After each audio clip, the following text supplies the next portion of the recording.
Here's a pattern I see every week in primary care. Patients who are genuinely trying. They're reading, researching, implementing, and still not moving the needle with their health in the way they expect to. And the reason is almost never that their strategies were wrong, but that they're doing things completely out of order. Because here's what I've come to understand after having this conversation with patient after patient. Optimal metabolic health and being healthy is not a checklist, it's a sequence. And like any sequence, skipping steps does not speed up the process. It actually can make things worse. I'm Dr. Mitch, a practicing board-certified primary care physician here in the United States, and today I'm going to show you what I call the metabolic ladder, the specific sequence your body needs to climb in order to actually get healthy, and why starting at the wrong spot is the reason that most people stay stuck despite doing everything right. Now, most health content presents interventions as if they're interchangeable. Eat more protein, exercise more, sleep better, manage your stress, and all are true and all are valuable. But they're usually presented as a flat list as if the order does not matter. To be honest, it matters enormously. Building a house requires the right materials and the right sequence. You cannot wire electricity before you have a foundation. You cannot install windows before you have walls. The materials are all necessary, but used in the wrong order, they do not build a house. They create an expensive, frustrating mess. Metabolic health works the same way. When you try to build the upper rungs of the metabolic ladder without the lower ones being solid, it does not work. And then you end up exhausted, discouraged, and convinced that nothing really works for your body. It's not just your body, it's the sequence. Now let me walk you through the 6 rungs on the metabolic ladder, because once you see this clearly, you'll immediately know which rung you're on and what to do next. Rung number 1, the foundation of the entire ladder, is sleep. And this is honestly the one that most people tend to skip because our society tells us that sleep is optional. But to be honest, they're wrong. Poor sleep raises cortisol, which directly elevates blood sugar, promotes visceral fat storage, and suppresses the hormonal signals that drive satiety. It drives insulin resistance independently of diet, meaning you can eat perfectly and still be metabolically dysfunctional if your sleep is chronically disrupted. A study published in The Lancet found that just 1 week of sleep restriction reduced insulin sensitivity by up to 30% in healthy adults. And here's the critical sequence point. Every rung above this one depends on the hormonal environment that sleep creates. Exercise recovery happens during deep sleep. Muscle protein synthesis peaks during deep sleep. Insulin sensitivity is partially restored during deep sleep. So when you try to climb rung 2, 3, or 4 without solid sleep underneath it, you're building on sand. Here are the non-negotiables. You want to aim for 7 to 8 hours of sleep consistently, not average, but consistent. Try to focus on the same sleep and wake time every day, including weekends, within about a 45-minute window. Try not to have food or alcohol within 2 to 3 hours of bedtime. You cannot optimize your way out of chronic sleep deprivation. Fix the foundation first. Once your sleep is protected, the second rung is to normalize and regulate blood sugar stability. This does not mean tracking every single gram of carbohydrates that you put in your body, but I'm talking about stabilizing your blood sugar, eliminating the big spikes and the big troughs. Chronically elevated insulin is the single most powerful driver of visceral fat accumulation, arterial inflammation, hormonal disruption, and persistent hunger. When insulin gets the chance to fall consistently every day, the biological environment shifts. Fat burning becomes accessible, hunger becomes manageable, and energy becomes stable. A randomized controlled trial published in the Journal of Cell Metabolism found that compressing eating into an earlier, shorter window without changing a single food or counting a single calorie improved insulin sensitivity, lowered blood pressure, and reduced oxidative stress in adults with prediabetes. This means the timing of eating, not just what you eat, is an independent lever for metabolic health. Here's the fastest way to stabilize your blood sugar. Eat protein before carbohydrates at every meal. Walk for 10 minutes after every meal. Stop eating in between meals. No snacking, as every snack resets the insulin clock, and compress eating into a consistent 10-hour window. When these 2 rungs are stable, the third rung becomes much more accessible, and that is to address chronic inflammation. Honestly, for most people, chronic inflammation is a downstream effect of disrupted sleep and blood sugar instability. If you fix those two first, the inflammation often begins to improve automatically. Chronic inflammation damages blood vessels, disrupts neurotransmitter balance, impairs insulin signaling, and accelerates aging across every organ system simultaneously. The primary drivers of this are highly processed foods, particularly refined carbohydrates and refined oils, visceral fat, which functions as an inflammatory organ, releasing cytokines into the bloodstream continuously, chronic psychological stress, which keeps inflammatory markers persistently elevated, and gut microbiome disruption, driving systemic inflammation through the gut-liver axis. The interventions that most directly reduce chronic inflammation, again, once the foundation is in place, are omega-3 fatty acids, as DHA and EPA directly suppress the inflammatory cytokines, driving vascular and neurological damage. You want to try to replace processed food with whole foods, and adding fermented foods daily can support the gut microbiome diversity. If you want the best and most affordable version of omega-3s or fish oil on Amazon, I'll put a link to that in the description below. The fourth rung is the one that surprises nearly every patient that I have this discussion with, and rung number 4 is building muscle. Now, most people think building muscle is usually either a fitness goal or a vanity goal, but honestly, it should be reframed and reoriented in your mind as a metabolic goal. And it belongs on rung 4, not rung 1, because true sustainable muscle building requires the hormonal foundation that the lower rungs create. Muscle protein synthesis peaks during deep sleep and requires insulin sensitivity to function properly. If sleep is disrupted, growth hormone is suppressed, and muscle repair stalls overnight. If insulin resistance is present, the anabolic signaling pathways that drive muscle growth to begin with is impaired. If chronic inflammation is running high, inflammatory cytokines directly accelerate muscle catabolism, which is the breakdown of muscle tissue. You see where I'm going with this? You can see how everything builds off each other. But when the lower rungs are solid, muscle building becomes dramatically more efficient. The same resistance training session produces more muscle protein synthesis, and the same protein intake gets utilized more effectively. The same recovery period actually produces recovery. The strategy for this is to try to focus on 2 to 3 resistance training sessions per week, targeting major compound movements, as this is the minimum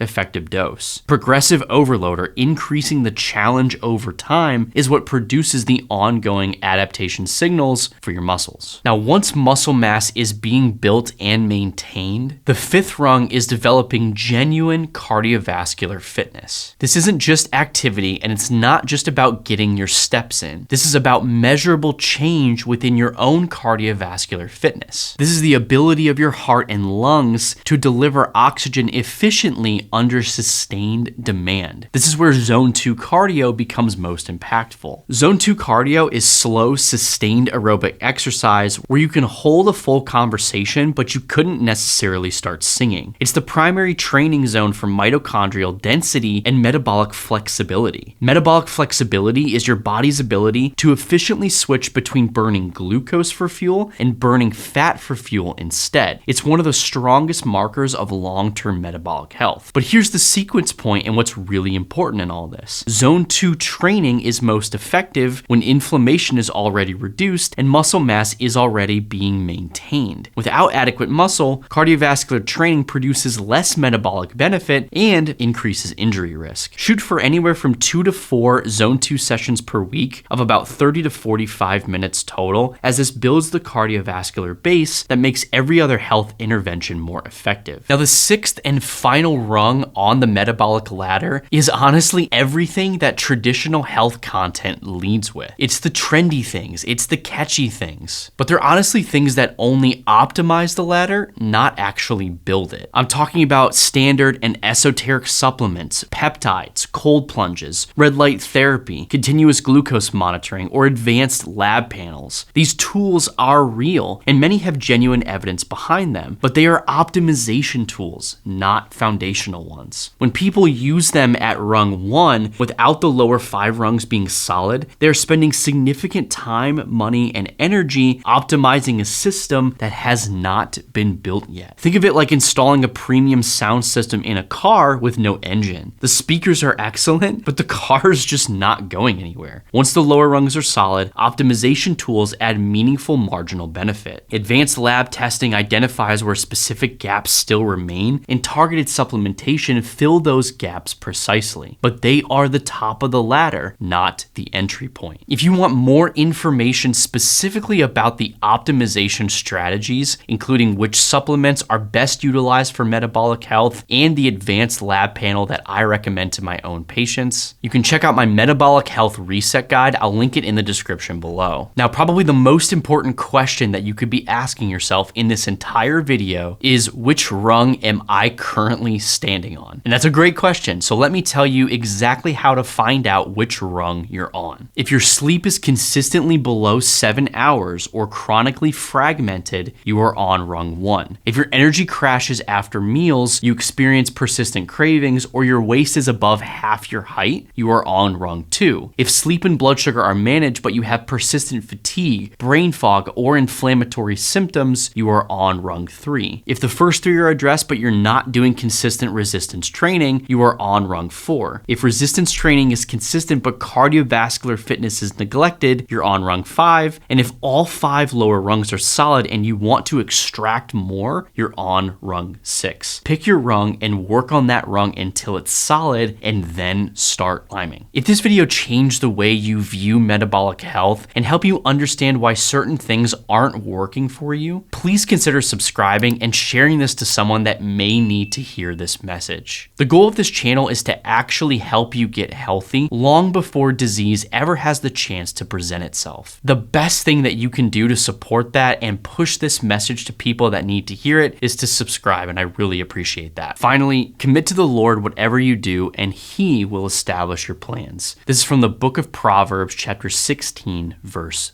3.